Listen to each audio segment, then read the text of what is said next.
opisyal ng National Security Council, ang panawagang buwagin ng NTF-ELCAC ay isang malinaw na pagtatangkalang na pigilan ang paggamit ng gobyerno ng tagumpay laban sa CPP-NPA.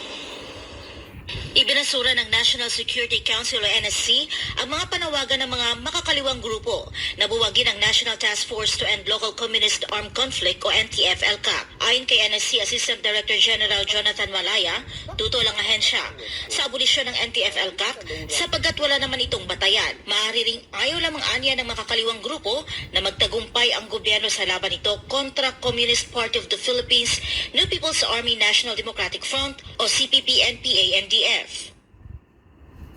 Unfounded talaga and uncalled for itong mga panawagan na ito. Itong mga gusto na ibuwagin ng NTF-ELCAC, very obvious na ang gusto nila ay hindi magtagumpay ang pamahalaan.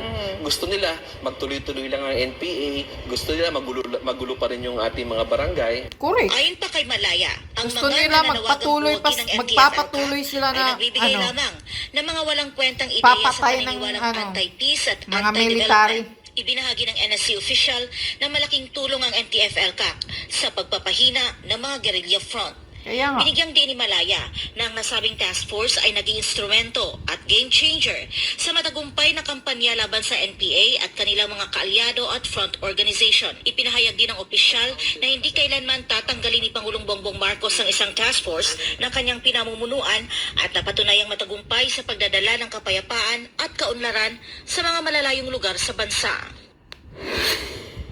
Ang mga panawagang pagbuwag sa NTF-ELCAC ay ginawa ng Grupong Karapatan, Gabriela, Human Rights Watch at iba pang mga kaalyado ng kilusang komunista matapos ang naging desisyon ng Supreme Court na nagsasaad na ang red tagging ay banta sa buhay, kalayaan at seguridad ng mga tao. Kaugnay nito, ipinunto ni Malaya na wala saan man sa 39 na pahinang desisyon ng Supreme Court na nagbigay ng writ of amparo kay dating Bayan Muna Party List lawmaker na si Sigfrid De Turo. Ang nagsasaad ng NTF-ELCAC ang may pananagutan sa red tagging.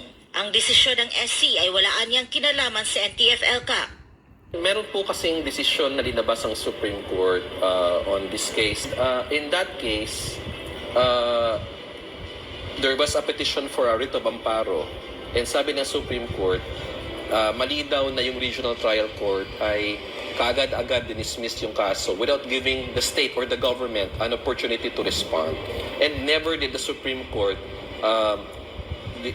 link or relate red tagging to NTF-ELCAC. So,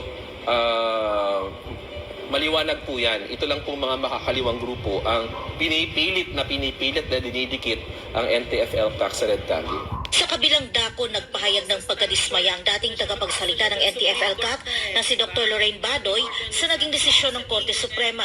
Was the worst, diba? It goes beyond the pale. It's really, and this decision, in my opinion, endangers the lives, the liberties, and the security of the Filipino people, because what we are up against is the 15th deadliest terrorist organization in the world.